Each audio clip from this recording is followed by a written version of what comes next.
Hi guys, it's Andy from mcfcfantv. Well, England versus Belgium last night. What we want to do is we're going to go through the player ratings, and it's going to be my ratings and also Ray's ratings. So we'll see how we compared scores on each individual player, and this hasn't been fixed. We both agreed not to tell each other our scores. So let's see how it goes. So first up, Jordan Pickford. My player rating for Jordan Pickford for last night was a 3. Now,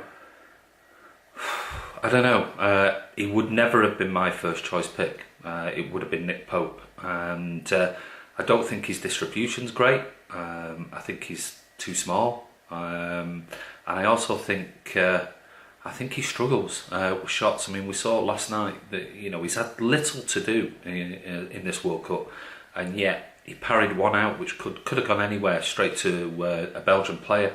And then this trend of trying to go for a shot with your left hand as it's coming across you, when if you only have to look at sort of human mechanics, the width of your shoulder, unless your left arm is longer than your right arm by the width of your shoulder, then you're never gonna outreach or outstretch your right arm. So I understand that he's probably trying to take it early, but you need lightning reactions to be able to do that. So for me, really poor performance by him, and so he gets a 3. Today I'm going to give my feedback and my ratings for England's performance against Belgium last night. I'll start with Jordan Pickford. Now, I was disappointed with Pickford. I was tossing up whether to give him a 4 or a 5. I'll actually give him a 5. I was disappointed because he didn't command his penalty area, especially 6-yard box. He had a lack of control of the defenders in front of him. There were a couple of goal-mouth scrambles when we were very lucky to escape. I can't blame him for the goal itself. I think that was a well-taken goal, curling away and around him, so no blame for that. But I was disappointed that he had a couple of shots where he saved the ball, but instead of pushing the ball sideways or over the top, he just pushed it back into the area, back into the 6-yard box, and that was quite dangerous. So I was very disappointed in that. Maybe against a better opposition, or with a bit of luck against us, we might have conceded there, where really for those saves he should have been pushing them, as I said, wide or over the top. Next up is Trent AlexanderArnold. Now, I think in the World Cup video that we did when the squad was announced, I said that this kid is really exciting, and he had a brilliant season for Liverpool last season, there's no doubt about it. He didn't cover himself in glory last night, and I'm giving him a 5. Reason being, purely because he kept being given the responsibility of corners and free kicks, and they were poor. They were really poor. Shows you the massive difference between him at set pieces and crosses to Kieran Trippier in particular. So he gets a 5 from me. Trent AlexanderArnold, another one I was tossing up between a 5 and a 6. I'll be generous to him, I think, and give him a 6. Unlike Maddock, I think Darren Maddock from the Mirror, who's claiming that Trent AlexanderArnold should be starting ahead of Kieran Trippier just from last night's performance. That's absolutely ridiculous. He put in a few good crosses, but for me overall, his dead ball passing and crosses were not good enough. Certainly not on a par with Trippier. Trippier is miles ahead of him. So I didn't see enough from Trent AlexanderArnold for him to warrant a place in the first team. He's only 19. I think it's only his second appearance for England, so he's got time to develop. But certainly I can't see him playing any more part at this World Cup if Kieran Trippier stays fit. Next up is John Stones, and this is not because I'm a City fan, but I gave him a 7. I thought he was excellent in that first half until he got that slight niggle and was taken off at half time. I think with him and Trippier, I think they've been our best 2 players over the 3 games in the group stages. I think he's been so assured forget his goals. Just defensively bringing the ball out, his passing range, and then obviously he's got his 2 goals. So for me last night, he was the standout performer in that 45 minutes anyway, and he gets a 7. John Stones. I'm giving John Stones a 6. John Stones normally puts in a 7 or 8 type level performance. He only played half a game yesterday. I think he did all right overall, but he was dispossessed, I think, once or twice in dangerous situations. It's the kind of risk that we have to take. I think that Gareth Southgate and especially Pep Guardiola is very happy for John Stones to take while trying to control the ball and control the tempo and pass it around at the back and bring the ball out. So it's a risk that you have to take, and it's a shame that it didn't always work, but I mean, as I said, that's what's going to happen from time to time. So I give him a 6. Next up is Phil Jones. Phil Jones, for me, gets a 5. Didn't do a great deal wrong, but didn't do a great deal right either. I mean, he was sort of like right down in the middle. Struggled a bit with his headers against Fellaini. You know, a lot of people do. So he's not a starter. Simple as that. So a 5. Phil Jones. I'm giving him a 4. I think he had a poor performance. Anybody who's taught a lesson by Marouane Fellaini, they can't have had a good game. It's one thing getting beaten by Fellaini in the area with his head, but I don't really want to see Fellaini chesting the ball down in our box and lining up a shot. I don't think Phil Jones did anything to convince me that he can get anywhere near a starting spot for England. Next up is Gary Cahill. Now, I gave Gary Cahill a 6, and that was because of the other blunder by Pickford when the ball came out of his hands, one hand, and nearly crossed the line. And Cahill was alert to that, and he managed to get the ball away. Pretty solid all night. Didn't really have a great deal to do, so a 6 from me. Gary Cahill. He gets a 5 from me. I don't really think he did enough yesterday to show that he's got that level of experience that he has. He's probably our most capped defender. He made one good scramble away from a goal line clearance when there was a mad scramble in our box, but I don't think he did much else in the game. He didn't show any real authority that you'd expect him to show for a guy of his experience. Next up is Danny Rose. I actually thought Rose did okay last night. I know he got a bit of slating on social media, but I've given Rose a 6, and I think he'll do all right. I do prefer him. I do prefer him to Ashley Young, only because he brings a natural balance being left-footed. I know his delivery isn't as good as Young's, but for me, he gets a 6. Danny Rose. I'm going to give Danny Rose a 5. Going forwards, I like Danny. I think he's got a lot to offer. He's got pace, he's got a little bit of something about him. He can get past players, as he showed in the first half especially, where he was brought down twice with some crude challenges, when he was easily past the defender. What I like about him, he's an attack-minded wing back. As I said, he gets past the defender and he can put a very nice cross in going forwards on his left foot. I prefer that to Ashley Young, who might get past a player and then he cuts back on his right foot and then he puts a cross in on his right. I much prefer Danny Rose's left-footed crosses. Eric Dier. Well, I don't get it. He's slow, he's ponderous, his passing isn't great, he doesn't have a great deal of energy. For me, he gets a 4. I know it's harsh, but I think Henderson brings more dynamism to the team in midfield. So does Fabian Delph. I think he's highly overrated and certainly shouldn't start for England again in this World Cup. Eric Dier. Now, he really was, forgive the word, dire.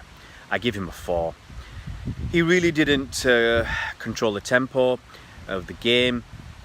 He gave the ball away a few times, some horrible passes in the first half, absolutely disappointing, and I really don't think he give us anything. And quite frankly, if there's a double pivot, 2 defensive midfielders in a future game, I don't want to see him there. He offered us nothing. Next up is our boy Fabian Delph, and for me, he also gets a 7. I think he was one of the standout performers last night. Worked hard, tackled, never or rarely lost the ball, and just brings that little bit of bite, which I think we do need, and we're going to need against the stronger teams. He's all over the place. I think he had a really good game last night, and so he gets a 7 from me. Next up is RubenLoftusCheek. I said it in the last game. Hasn't impressed me at all. It's alright coming on as a cameo for 10 minutes and looking good against tired players. But he's big, he's strong, he's physical, and has had a decent season in the Premier League. But for me, not now. He's not an international player. His passing, his touch, poor. His creativity, poor. So he gets a 5. Ruben Loftus-Cheek, I'm going to give him a 5. I thought he had a poor game overall. We don't need battering ram type players. We want someone with a bit more guile, a bit more conviction, a bit more sense, a bit more nous. He's not played a lot of games, so you could put some of it down to experience, but I think he's shown with his last 2 starts that he certainly doesn't offer enough to warrant a place in the first team. He's an impact substitute at best for me. And then on to, Jamie Vardy. Everybody crying out for Jamie Vardy to play, and 4. Poor. So he gets a 4. Don't do anything. Didn't do anything. Don't think he suits that system. If teams are going to play with 3-4 across the back and play deep, like Belgium did yesterday, then he only relies on his pace. I don't think he links play well. I don't think he holds the ball up well. He's pretty much a one-trick pony. It's all about his pace and his speed, and he can deliver, he can finish, but just doesn't do enough for me. So poor. 4 for Vardy. Jamie Vardy, I'm going to give him a 6. I think he puts a lot of effort in, does a lot of chasing down, a lot of work off the ball, and I think he's actually very good at nicking the ball away from defenders. I think he did it a couple of times very well yesterday. Unfortunately, didn't really get a chance to have a proper goal. So I think overall he did quite well overall, but because he didn't make much more of an impact, I'm giving him a 6. Then moving to Marcus Rashford. Well, I'm one of the ones who've called out for Rashford to be playing on the left with Sterling on the right and Kane up front, but because of the system that Gareth selected, it's not happened, and I felt quite sorry for him. I thought he had a poor game, if I'm honest. His miss, I think Sterling's misses have been easier.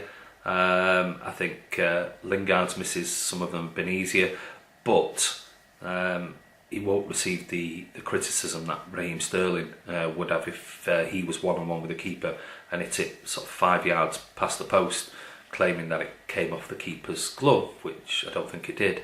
I think he's just wasted in that role. I'd love to see him just play wide left. So for me, sorry, it's a 4. Marcus Rashford, I've got to give him a 4. I thought he was poor. He had a couple of good runs. He's got that ability there, but he just doesn't show it often enough, and he's not consistent enough. As I said, he had a very good run where I think he got past 3 players into their box and had the ball nicked away from him before he fouled the defender. But apart from that, he had that horrible miss, one-on-one with the keeper. I'm sorry, you just have to be scoring.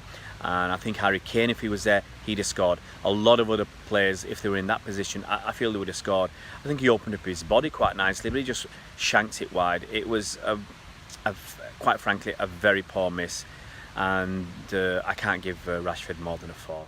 Substitutes. Well, it's hard to gauge. Thought Maguire did okay, gave him a 5. Had a okay half. Nothing special, but didn't do anything majorly wrong either. I still think he'll play Maguire in a 3 at the back with Walker and Stones against Colombia.